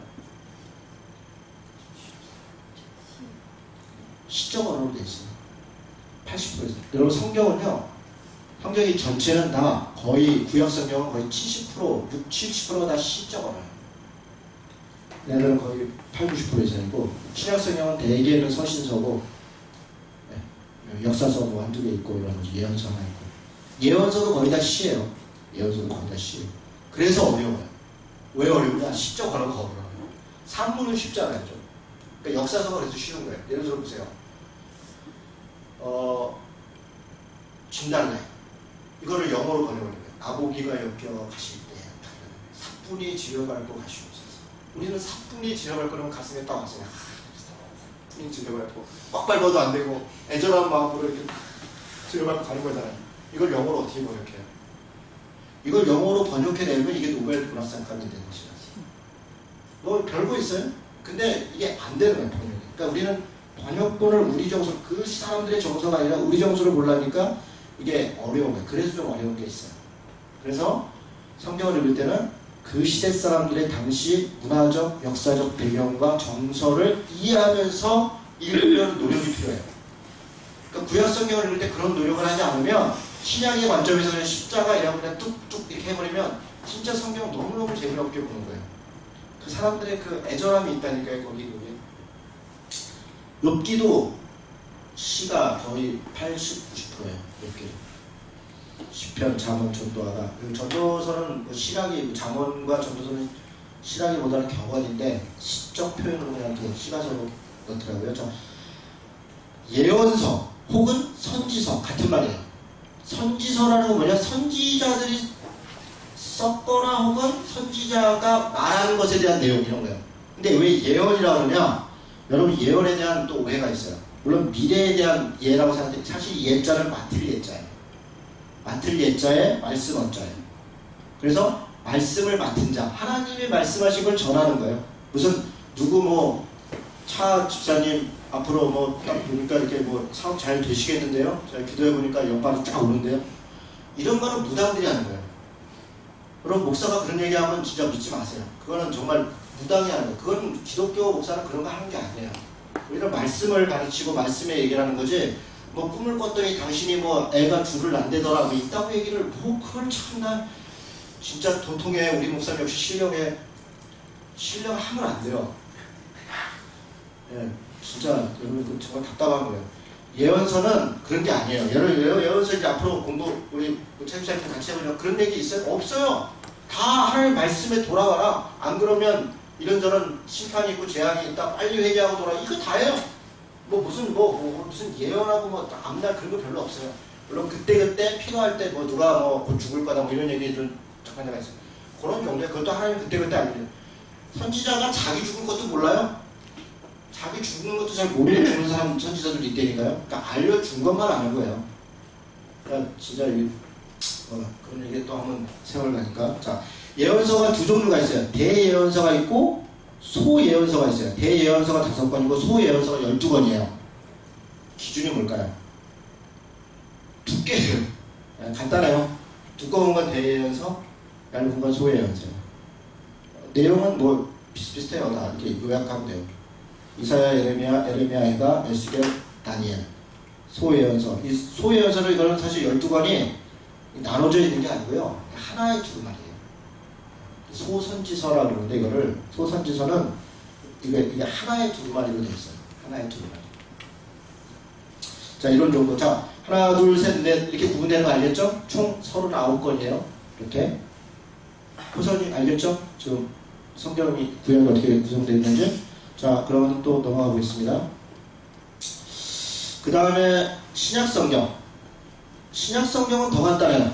복음서 27쪽 중에 4권. 복음서라는 건 마태, 마가, 누가, 요한이 예수님에 대해서 썼는데 이 복음서는 특이한 게요. 우선 이 전기도 아니고 그러니까 약간 지금 언어로 얘기하면 비평서 같은 거예요. 약간의 비평서. 어떤 인물에 대한 그냥 이렇게 뭐 나열을 해놓은 것도 아니고 하여간 좀 새로운 장르예요. 그래서 복음서는 역사서라기보다도 그렇고 뭐 전기서라고 하기도 그렇고 그래요. 그러니까 지금 문학으로 얘기하면 제가 볼 때 비평서 쪽하고는 가깝긴 한데 어쨌든 그런 게 4권이에요. 그래서 그냥 복음서고요. 역사서가 있어요. 한 권이 있죠? 사도행전 역사서예요. 바울 서신이 13권이에요. 바울 선생님이 진짜 훌륭한 분이에요. 이분이 13권이나 되는 편지를 보냈는데 이거는 성경이 됐어요. 정경이. 대단하죠? 바울 서신을 또 나눠요. 어떻게 나누냐면 옥중서신, 목회서신, 일반서신으로 나눠요. 옥중서신은 4권이에요. 앳빌, 골문, 에베소, 빌립보, 골로새, 빌레몬서인데 이 옥중서신이라는 말 때문에 오해가 있어요. 이게 감옥에 갇혀있는 게 아니라 가택연금되어 있는 거예요. 사도행전 끝머리에 2년간 집에서 말씀을 전하고 사람들도 왔다 갔다 하고 다 그랬어요. 거기서 썼던 게 이거예요. 네, 목회서신. 목회서신이라는 것은 디모데, 디도에게 에베소 또 크레데 성에 목회하는 디모데, 디도에게 편지를 보냈는데 목회와 관련된 이런저런 것들이 있어요. 일반서신. 이건 일반서신은 뭐냐? 이렇게 나누지 않고 그냥 일반적인 서신.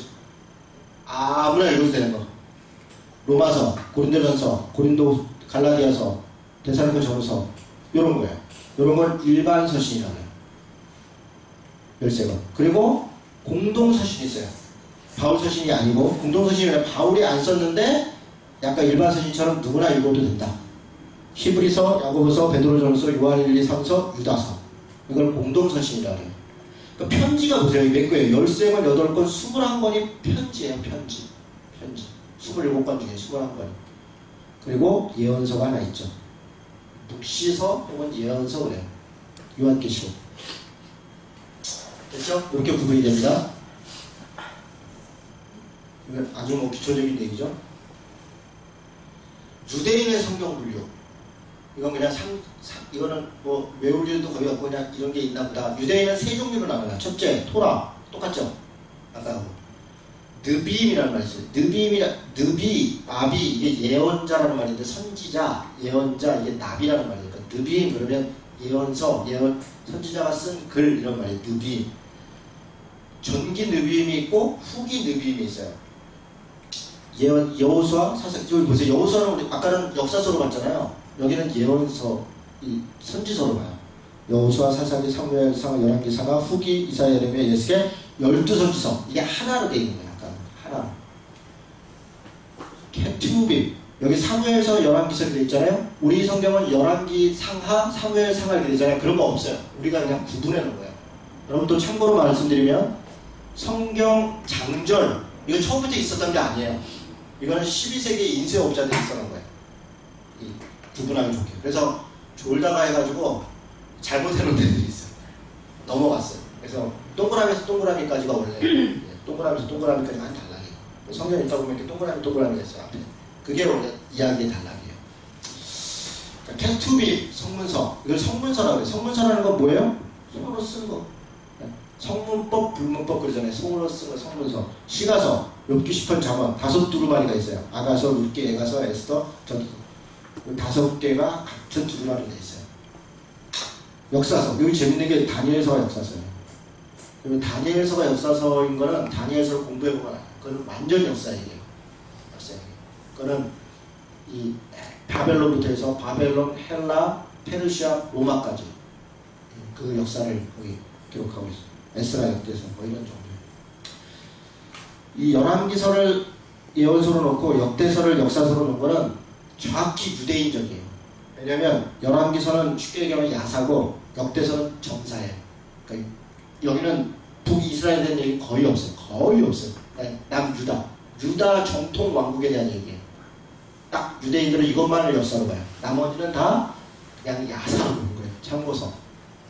자, 이런 정도로 보고, 그래서 토라, 느비임, 케투빔, 이런 게 있구나. 이런 정도만 알아도 그건 뭐라 그러면 그냥 그런가 보다 할 수 있습니다.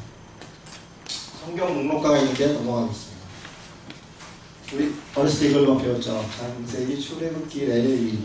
이게 뭐 짱이에요. 이렇게 하면 큰놈이에요. 그러니까 성경 찾는 비법을 하나 알려드리겠습니다.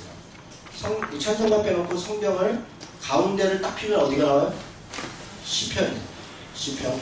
그리고 아까 얘기했죠? 율법서하고 역사서는 앞에 있다고 했죠? 그렇죠? 율법서하고 역사서는 앞에 있어요. 그러니까 시편을 딱 기준으로 해서 예를 들어 여호수아다. 그럼 뒤에서 읽고 있으면 아직 개념을 못 잡은 거예요. 역사서니까 앞쪽에서 찾으면 돼요. 열왕기서다, 역대기서다, 시편 앞쪽에서 찾는 거예요. 시가서하고 선지서들은 뒤에 있어요. 시편 뒤에. 그러니까 그 다음에 찾는 거예요. 호세님 중간이지 않은 분? 시편을 가운데 두고 앞쪽에 율법서와 역사서. 율법서는 창세기, 출애굽기, 레위기, 민수기, 신명기, 그리고 역사서, 여호수아서부터 쭉 역사를 기록한 것들은 앞에. 시가서하고 선지서는 뒤에. 네, 그렇게 찾는 거예요. 그래서 어쨌든 뭐 그런 정도 넘어가겠습니다. 이제부터 진짜 중요해요. 잘 보세요. 자, 지금 시가서가 5개 나왔죠. 이걸 세모라고 합시다. 세모. 이거는 그 이해시라는 분이 그 만드신 건데 아주 정리를 잘 해놔서 그대로 인용하는 거예요. 지금 출처를 잘 밝힙니다. 시가서 5권, 역사서가 17권이라 했잖아요. 그죠? 그리고 율법서가 5권. 그렇죠? 율법서 5권, 역사서가 12권인가? 12권이죠, 12권. 그래서 율법서까지 합쳐서 17권. 근데 이걸 왜 17권 같이 했냐면 이것도 역사를 기록하고 있어요. 율법도. 창세기, 출애굽기, 이렇게 민수기가 쭉 역사. 그래서 이렇게 넣었어요. 그리고 예언서가 17권이에요. 자, 이거를 지금부터 배치를 해보겠습니다. 재밌어요. 잘 들어보세요. 창세기 먼저죠. 그죠? 하나님이 천지를 창조하세요. 그리고 어디서 끝나요? 창세기 끄트머리가 요셉에서 끝나요.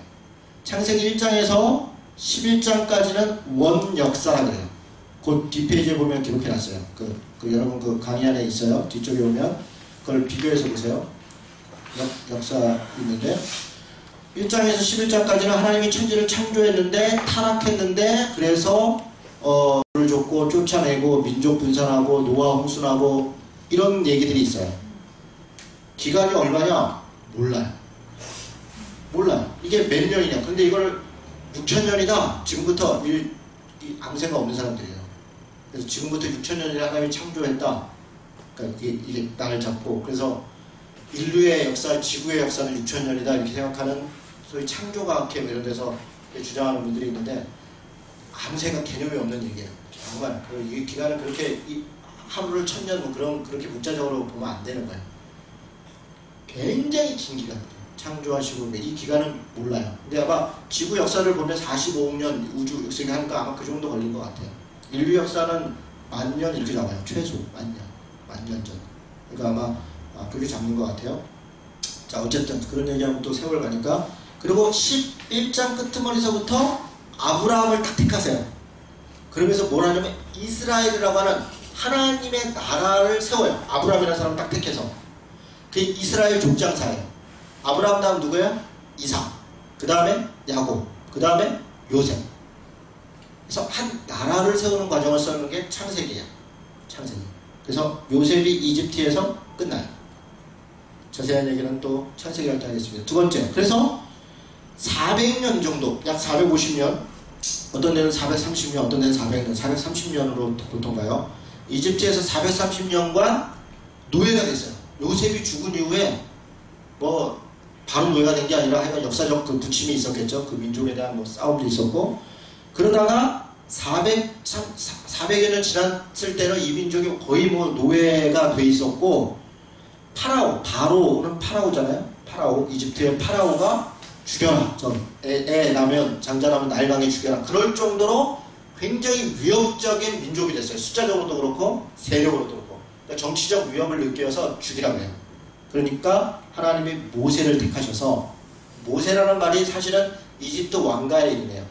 투투모세, 모세, 이게 다 이집트 왕가의 이름이에요. 그러니까 모세라는 말이 이집트 왕, 파라오의 이름이에요. 이름. 그러니까 그 집에 양자가 됐으니까 모세를 택해가지고 출애굽을 시켜요. 이집트. 그래서 출애굽하자마자 3개월 만에 어디를 도착하냐면 시내산에 도착해요. 정확히 얘기하면 3개월 90일이 아니라 2달 첫째 때니까 약 60일에서 70일 사이에요. 그런 정도의 시내산에 도착해요. 그리고 거기서 뭘 하냐? 모세가 중간에 서서 하나님과 백성 사이에 언약을 맺어요. 모세를 불러요. 너 가서 내가 주는 명령을 백성들이 지키면 너희를 내 백성 삼고 제사장 나라 삼고 내 민족을 삼을 건데 너희가 그걸 하겠느냐? 출애굽기 19장 5절 6절이에요. 그렇게 해요. 그랬더니 백성들이 다 모세가 가서 전하니까 아멘 하겠습니다 그래요. 그래서 그러면 모세 올라와라. 시내산 혹은 호렙산에 올라와서 40일 동안 그 계약을 받는 과정을 거쳐요. 그리고 그렇게 시내산에서 약속의 계명들을 받고 나머지 또 1년 동안 뭘 하냐면 성막을 져요. 성막 혹은 회막. 출애굽기는 1년간의 기간이에요. 어디서? 시내산에서. 3개월 동안의 출애굽 과정과 1년 동안 여기서 딱 그 두 가지라는 거예요. 하나님으로부터 언약의 계명들을 받고 뭐 그 중간에 뭐 갑자기 뭐 아론이 막 그 백성들이 막 그러니까 송아지 만들었다가 또 뒤집어 엎고 또 다시 올라가고 이런 장면들이 있잖아요. 그런 얘기들이 쭉 있고, 성막을 만들어요. 성막이 뭐냐? 성전을 소위 텐트식으로 만들어요. 텐트. 그래서 옮겨다니면서 하나님이 거기에 임재한다. 이렇게 한다. 임재한다. 이동식 성전이에요. 이동식 성전. 그게 회막 혹은 성막을 만들고 딱 준비하는 기간이 출애굽기예요. 그 다음에 민수기. 레위기는 건너뛰었어요. 왜냐? 레위기는 여기에 있으니까. 출애굽기 여기서 받은 거니까. 그렇죠? 좀 이따 기억할 거예요. 민수기서에 가니까 시내 광야에서 민수기 10장에 보니까 구름이 쫙 떠오르니까 낮에, 밤에는 불기둥이고 낮에는 구름기둥이 딱 떠올라서 출발! 구름기둥이 움직이면 같이 움직여요. 근데 그 장면이 무슨 얘기냐? 사막 지역이에요. 구름이 없으면 그냥 가다가는 다 뜨거워서 못 가요. 구름이 탁 떠오르고 이동하면 거기 따라서 쫙 이동한다는 거예요. 어디로 가냐? 방한광야로. 이렇게 이동을 쫙 해요.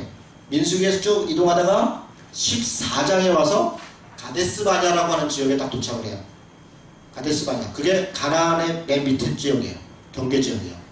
거기를 딱 도착해서 정탐꾼을 보내요. 12명의 정탐꾼. 왜 12명이냐? 12지파니까. 12지파에 한 명씩 뽑아가지고 레위 지파는 아니에요. 저 밑에 요셉 지파가 둘로 나눠요. 에브라임하고 베냐민 누구야? 또 이거 말 안 해도 되는데 요셉이 하여간 아들 둘 낳았잖아요. 그래서 2지파가 되는 거예요. 그래서 12지파가 한 명씩 해가지고 정탐을 보냈어요. 갔다 왔는데 10명은 안 된다는 거예요. 우리는 완전 메뚜기다. 쟤네는 막 이따만한 안악자손들 막 거의 안악이라는 말이 거인이라는 말이에요. 이따만한 애들이 막 이런 말 있는데 우리는 뭐 갔다가 그냥 막 다 죽는다. 그러면 하나님 원망해요. 2명은 무슨 소리냐? 하나님 우리에게 주신 땅이다. 가보니까 살만하더라.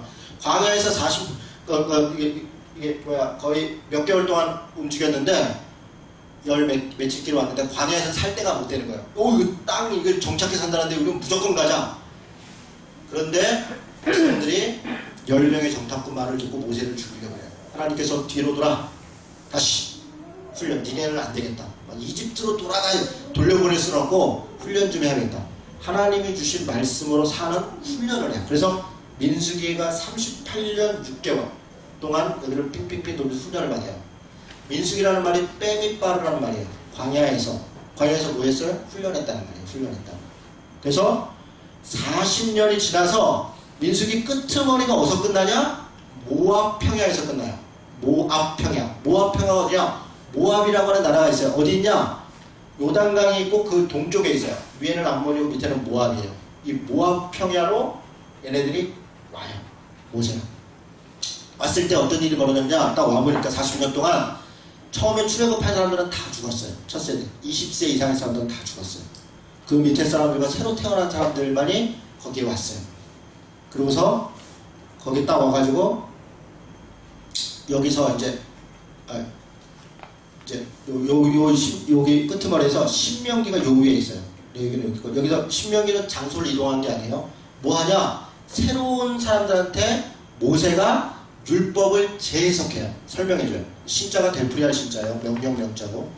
그래서 레위기를 되풀이에 설명해주고 몇 가지를 당부해요. 시대가 달라졌으니까. 그리고 준비하고 모세는 거기서 죽어요. 그리고 새로운 세대의 사람들과 새로운 지도자인 여호수아를 세워서 여호수아가 가나안 땅으로 진격을 해요. 약속의 땅이니까. 그 약속의 땅을 점령하고 전쟁을 3년간 전쟁을 해요. 중부전투, 남부전투 막 전쟁 얘기가 여호수아 24장 중에서 12장까지 나오는 거예요. 그래서 나라를 딱 이루고 12장부터는 땅 나누기 하는데 24장까지. 그래서 지파별로 땅 나누기 하는 얘기가 나와요.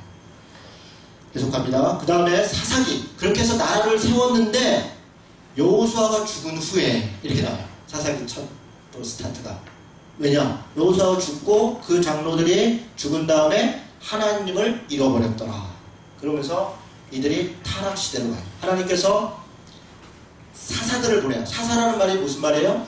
재판관이라는 말이에요. 쇼페팀이라는 말인데 재판관. 뭘로 재판해요? 어떤 사람들의 행동이 하나님 말씀에 맞냐 안 맞냐? 기준이 뭘까요? 레위기예요. 사실. 레위기. 그 말씀에 따라 그것을 율법에 오르냐 안 오르냐를 재판해주는 하나님의 명령. 그런 사람들이 13명이나 나오는데 계속 타락해요. 심지어는 그 재판관들까지도 타락해요. 그래서 350년 동안 엄청난 타락기 또 엄청난 고통의 기간. 타락하면 바로 징계가 있고 뭐 잡혀가고 그것 때문에 나라 망하고 막 계속 그걸 반복해요. 누구까지? 처음에 온니엘부터 해서 삼손까지. 그래서 삼손이 그 유명한 얘기가 있는데 맨 마지막에 삼손은요 사사이기도 하지만 나실인이에요. 무슨 얘기예요? 사사들까지도 막 타락하니까 하나님이 더 이상 안 되겠다 해서 저 시골에 정말 때묻지 않는 제사장 집안에 아이 하나를 택해요. 그러고서 뭐라고 얘기했냐면 얘는 포도도 먹히지 마라. 왜냐? 취하니까. 그때 당시 포도는 포도주 머리에 삽도 떼지 마. 여기 이런 다칠까봐 피골까봐 삽도도 대지 말고 이 포도도 먹지 말고 하여간 율법 때문에 깨끗하게 나시라는 말이 받쳐졌다는 말이에요. 그랬는데 그 삼손도 타락을 해요. 삼손과 들릴라 얘기하잖아요. 그러니까 하나님이 기가 막힌 거예요. 어처구니가 없는 이런 상황이 벌어져요. 그래서 한 사람을 다시 택해요. 그러니까 누구냐? 사무엘이에요. 사무엘이라고 저 에브라임 산지에 아주 시골에 마노아라고 하는 제사장이 있는데 거기에 엘가나구나. 엘가나라는 제사. 삼손이 마노아 집안이고 엘가나라고 하는 제사장이 있는데 거기다 아주 그냥 순박한 시골에 지금은 그냥 저기 전남 벌교회 어느 조그만 교회 아주 그냥 쫄쫄하고 그냥 그런 아주 그냥 굉장히 착한 어떤 목사님의 집에 애가 없는 거예요. 그래서 이제 그 애를 그분 주시면 제가 하나님께 바치겠습니다. 옳거니. 그래가지고 한나가 애를 낳아요. 그게 사무엘. 사무엘을 그래서 바쳐서 민족의 지도자 마지막 사사라네요. 사사로 딱 세웠는데 그 자식들을 부엘사가 단에 또 사사로 보냈는데 이 자식들이 어쩜 이렇게 훌륭한 사무엘이 그 엘리 집안의 그 아들들 그 나쁜 놈들과 비교해보면서 자랐던 그 사무엘의 자식들이 어쩜 그렇게 못된 짓을 할 줄 누가 알았겠어요. 뇌물을 받고 사사짓을 하는데 사사 행동을 막 엉뚱한 짓을 하는 거예요. 그러니까 백성들이 와서 우리도 왕 달라고.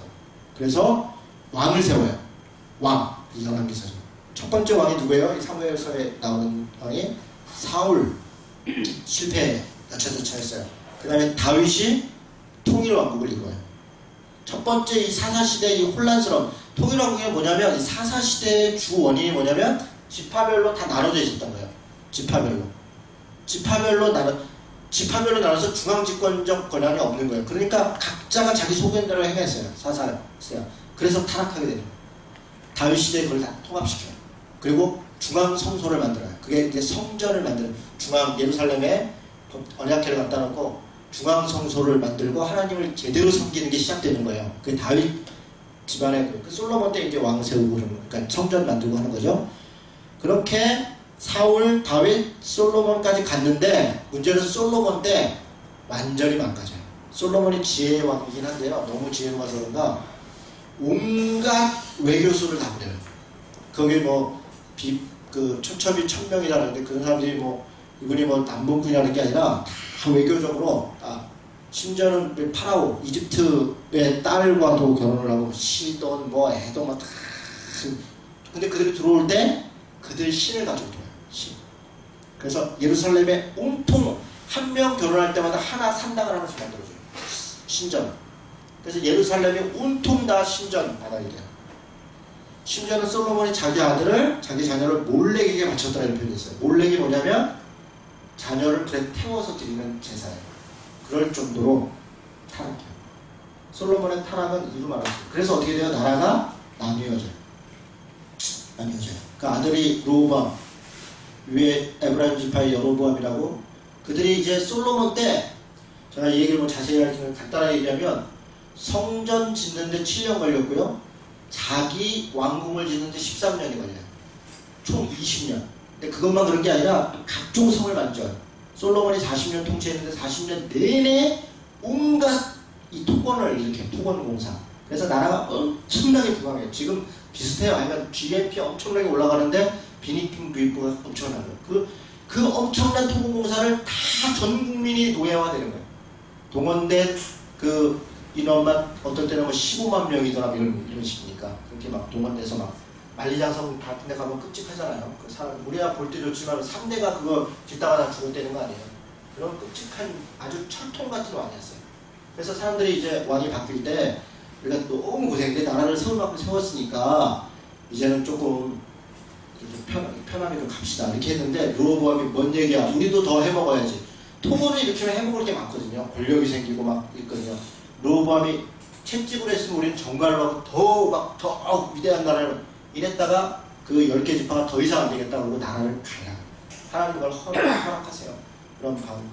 그래서 나라가 북이스라엘, 남유다로 나눠지니까 이 열왕기서는 북이스라엘의 721년에 아스리아 멸망할 때까지 19왕의 이야기가 북이스라엘 이야기고 남유다는 586년에 멸망할 때까지 20명의 왕의 이야기가 열왕기서의 이야기예요. 역대기서도 마찬가지예요. 아까 말씀드린 것처럼 북이스라엘 얘기는 없고 남유다 얘기만 있어요. 이거는 정사예요. 소위 얘기해서 포로에서 잡혀 돌아와서 나라를 재건하려고 딱 보니까 어디로 재건해야 되냐면 다윗 시대로 돌아가야겠다. 그래서 그 다윗 시대를 중심으로 기록을 하는 겁니다. 그 북이스라엘은 아예 없는 거예요. 그런데 마치 이제 우리가 통일신라 시대 그 역사를 한다 그러면 그 전에 고구려 이런 거는 아예 무시잖아요. 무시. 그냥 통일신라부터 이 우리나라 역사이기 때문에 만약에 우리 남한도 마찬가지지만 뭐 조선이 이렇게 되는데 조선이 만약에 고려로부터 왔다. 그러니까 삼국시대인데 고구려 백제 신라인데 신라 쪽에서 만약에 있다 그러면 고구려하고 백제 역사는 다 없어지는 거예요. 신라로부터 쫙 와서 이렇게 그런 식인 거죠. 그래서 고구려 백제 역사는 다 사라진 거예요. 우리는 다 신라 중심으로 역사가. 우리 한국도 마찬가지죠. 막 그런 식인 거죠. 어쨌든 자 그래서 이렇게 나라가 멸망했어요. 멸망해서 바벨론의 포로 잡혀갔어요. 70년 후에 돌아오면서 쓴 역사가 에스라서예요. 에스라. 그리고 느헤미야. 그리고 여기서부터 쫙 이렇게 역사가 쭉 이어진 거예요. 아까 여기 레위기, 출애굽기에 신명기 끄트머리에 있죠? 아까 얘기했었죠? 그 다음에 룻기는 사사시대예요. 그 다음에 에스더는 에스라 있을 때 에스더는 여기 밖에 왜 있어요? 페르시아의 아수에로 왕의 왕비였어요. 12권의 선지서, 이 예언서 중에 12권이 열왕기서에 있어요. 12권. 북이스라엘 선지자 있을 때, 남유다 왕 있을 때 12권의 선지서가 여기 있어요. 같은 시대라는 거예요. 시대. 그 다음에 다니엘, 에스겔 2권이 여기 있어요. 여기 뭐냐? 포로 잡혀갔을 때, 포로 잡혀가서 바벨론에 포로 잡혀가서 쓴 책이 다니엘서, 에스겔서예요. 그리고 학개스가랴 여기에요. 에스라서에 보면 성전을 건축하다가 중간에 멈춰요. 그 15년 정도 멈추는데 그 사이에 성전 재건을 촉구하면서 얘기하는 게 학개스가랴예요.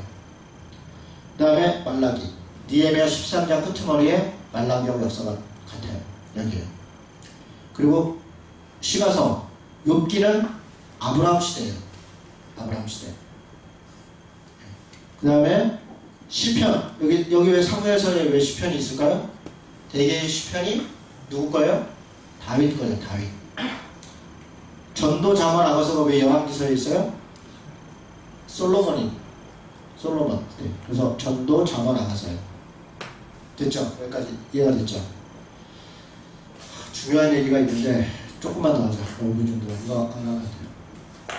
여기까지 이해가 되셨죠? 구약성경에 호선이 대충 지금 호선이가 아마 이해가 안 되는 것 중 안 될 수도 있는데, 왜냐하면 이게 좀 처음 들어보는 얘기가 많을 수 있어요.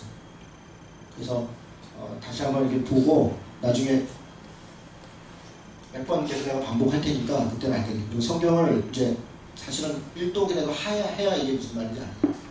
전체 흐름을 아는 게. 지금 여기 이제 교회 뭐 어렸을 때부터 다니는 분들이 이미 다 머릿속에 다 꿰고 있는 거니까 지금 내가 정리만 해준 거니까 차이가 있을 수 있어요. 자, 그 다음 넘어가겠습니다. 자, 지금부터 하는 얘기가 좀 중요한 얘기인데, 역사 순으로 하는 걸 이거 지나가겠습니다. 아까 다 얘기한 거예요. 원역사, 히브리 족장사, 출애굽 및 광야생, 가나안족 복귀, 사사시대, 통일왕국 시대, 분열왕국 시대, 남유다 왕조 말기. 그쵸? 그러니까 그 흐름이에요. 이게 지금 구약성경의 흐름이고, 바벨론 포로 갔다가 1차, 2차, 3차 포로 귀환했다가 신구약 중간기 있고 이런 거예요. 예수님 활동기 초기 교회 바울 1차, 3차 전도회, 로마 바울의 4차 전도회 넘어가겠습니다. 자, 이 얘기가 지금 제가 마지막으로 하고 싶은 얘기예요. 구약 성경의 구조가 아까 쭉 얘기를 했는데 핵심이 뭐냐? 핵심. 잘 보세요. 지금 이 도표가 그 얘기 중에 잘 보십시오. 여기 창세기, 출애굽기, 레위기, 민수기, 신명기. 여기 보세요. 여기 율법서죠. 그리고 요거는 뭐예요? 시가서죠. 시가서 5권이에요. 요 밑에는 지금 선지서예요. 그죠? 선지서들이에요. 예언서. 중간에 있는 게 뭐냐면 이거 다 역사서예요. 역사서. 지금 요게 구약성경의 구조인데, 이거는 그 산청에 있는, 경남 산청에 있는 그 에스라 하우스라고 하는데 노우어 목사라고 했어요. 그분이 만든 도표예요. 근데 저는 이게 옳다고 생각하는데 이걸 사용하는 거예요. 자, 뭐가 중심이냐면 이걸 보면 지금 레위기가 중심이에요. 레위기가. 자, 레위기가 왜 중심이냐면 하나님과 사람이 언약을 맺었는데 구약에 그 언약의 내용이 뭐냐? 레위기라는 거예요. 레위기. 레위기를 중심으로. 그럼 창세기는 뭐냐? 창세기는 그 언약을 맺으신 분이 누구냐? 그분이 세상을 창조하시고 너희 조상인 아브라함을 택해서 이스라엘을 처음 만드신 분이다. 이걸 설명하는 거예요. 창세기가. 거기에 무슨 뭐 율법 이런 게 없어요. 그 다 역사적 얘기인데 율법서라고 하는 이유가 있어요. 이 율법을 맺은 분이 누군가를 설명하는 거예요. 그분이 누구라는 거예요? 세상을 창조하신 분이고 이스라엘, 여기 지금 이스라엘 그러니까 그걸 시작한 아브라함을 택해서 이 나라를 시작한 바로 그분이다 이 설명을 하는 거예요. 이해가 되시죠? 두 번째, 출애굽기는 뭐냐? 언약을 맺는 데까지 어떤 과정을 거쳐왔는지를 설명하는 게 출애굽기예요. 이렇게 어렵게 죽게 됐었는데 모세를 통해서 이렇게 탈출시켜서 여기까지 와서 이런 과정을 거쳐서 이 언약을 맺었다라고 설명하는 게 출애굽기예요. 그렇죠? 민수기는 뭐냐? 아까 얘기한 것처럼 레위기를 훈련한 거예요. 하나님과 맺은 그 언약을 왜 초기 1세대는 광야에서 죽었냐? 이 사람들은 이집트의 생활이 너무 익숙한 거예요. 그냥 자기 삶에 익숙한 게 아니라 400년 동안에 켜켜이 살아왔던 문화적 삶이 온전히 습득되어 있는 거예요. 새로운 말씀을 받았는데, 언약을 받았는데 그게 바뀌지가 않아요. 우리도 마찬가지예요. 우리도 어느 정도 일정한 나이 지나면요. 제가 목사가 아무리 이렇게 피 튀기고 땀내고 연락에 설교해도요. 들을 때뿐이에요. 나가면서는 에이 그건 아닌데 여전히 지구는 도는데 이러고 나간다니까요. 제가 아무리 얘기해도 제가 볼 때 40세 이상 넘은 분들은 안 바뀌어요. 정말이에요. 바뀐 척 하는 거예요. 그냥 목사 듣기 좋으라고 아유 목사님 은혜로 왔어요. 네 아주 굉장히 좋아요. 나눌 때는 뭐 다 아유 그게 그런 것 같고요. 제가 생각이 바뀐 것 같고요. 랭과 절대로 안 바뀌어요. 살던 대로 살아요. 그래서 애들이 중요해요. 애들은 새로 시작해요. 이 사람들이 보세요. 구약성경 민수기도 그렇고 계속 보면 계속 이집트 얘기를 해요. 이집트 살았을 때 좋았다. 뭐 조금만 껐덕하면 이집트 때 좋았다. 우리 교회 오신 분들도 가만히 보세요. 옛날 내가 교회 다닐 때 이런 얘기를 계속해요. 왜 그래요? 그게 좋아하는 거예요. 그게 익숙한 거예요. 그거 바뀌려면 한 10년은 더 지나가야 돼요. 이게 더한국제교회가 우리 교회 소리 나오려면 이게 한참 걸려요. 우리 교회 소리 나오면 그때부터 시작이에요. 얘기는 이 교회 이렇게 얘기해요. 가만히 언어 쓰는 걸 보세요. 몇 개월 안 되신 분들은 이 교회는요 이렇게 얘기해요. 여기는요 이렇게. 그러니까 내 교회가 아닌 거예요. 우리 교회 이름이 아닌 거예요. 그러니까 제가 그걸 비난하려고 얘기하는 게 아니라 그렇다는 거예요. 그게 우리의 문화 습성이에요. 그 종교적 습성이 그렇게 살아왔기 때문에 그 1세대가 죽고 새로운 세대가 태어나서부터 그 말씀으로 훈련받고 이러다 그 훈련 내용이 뭐냐? 결국은 하나님만 의지하는 걸 훈련받는 거예요. 하나님만 의지하는 거예요. 신명기는 레위기를 되풀이해서 그 새로운 세대들에게 마지막 다짐하고 하는 거예요. 그렇죠? 그럼 이거는 뭐예요? 역사는 레위기의 말씀을 지켰냐 안 지켰냐 그게 어떻게 이루어졌냐 그 얘기가 계속 반복이에요. 끝까지. 역사에 보면요. 구약성경의 역사관이 우리 뭐 조선왕조실록이나 이런 거하고 너무 다른 게 어느 왕이 무슨 통치를 어떻게 잘했냐 그건 별로 관심이 없어요. 그 왕이 하나님 말씀에 어떻게 순종했냐 그 우상 숭배와 불평을 어떻게 행하지 않았냐 그래서 선지자가 와서 뭐라고 얘기하고 그런 거예요. 내용이 그거예요. 아하방, 여로보암 2세, 뭐 히스기야왕 다 나라가 부강할 때요. 뭐 잘했다 소리가 없어요. 지금으로 보면 우리로 보면 무슨 광대토대왕이나 세종대왕 같은 사람들이라고요. 그런데 그냥 목만 디립다요. 엄청나게. 관점이 달라요. 관점이 그 관점이 아니라는 거예요. 이게 관점이라는 거예요. 이게 하나님 앞에 어떤 그렇게 있어요. 선지자들은 뭐예요? 그런 왕들 사사들 시대 때마다 하나님의 말씀을 왜곡할 때 그들을 와서 다시 일로 돌아가야 된다. 일로 돌아와라. 어디로? 여기로 돌아가야 된다. 그 얘기를 하는 거예요. 다 똑같아요. 여기로 돌아와. 여기로 돌아간다는 게 뭐예요? 하나님께로 돌아와. 하나님께로 돌아와. 하나님의 백성이 이렇게 산다는 것은 그 하나님의 법을 따라 살아야 된다. 그 얘기를 하는 거예요. 이거는 뭐예요? 이거는 그렇게 은혜 받은 하나님의 백성들이 찬양을 하고 경건을 하고 노래를 하고 이런 얘기예요. 은혜 받은. 그래서 하나님은 유대에 이런 속담이 있어요. 하나님은 5권의 율법을 주셨고 5권의 찬양을 받으셨다. 이런 얘기가 있어요. 됐죠? 레위기가 중요해요. 레위기를 여러분 반드시 공부해야 되고요. 나중에 제가 레위기 여러 번 강의했지만 쉬운데 재미는 없어요. 왜 그래요? 우리 교회에도 규약이 있는데요. 규약 재밌게 읽는 사람이 제1조 더한 공동체 교회라고 하며 2조 위치는 어디다 두며 교인이라 하면 그거 아무도 재미없어요.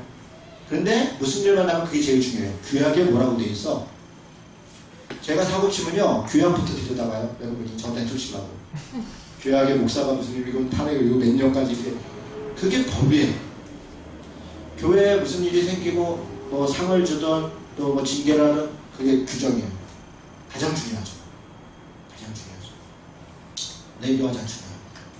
자, 여기까지 오늘 기초 강의를 했는데 다음 주부터 창세기부터 들어가는데 창세기 1시간이면 끝나요.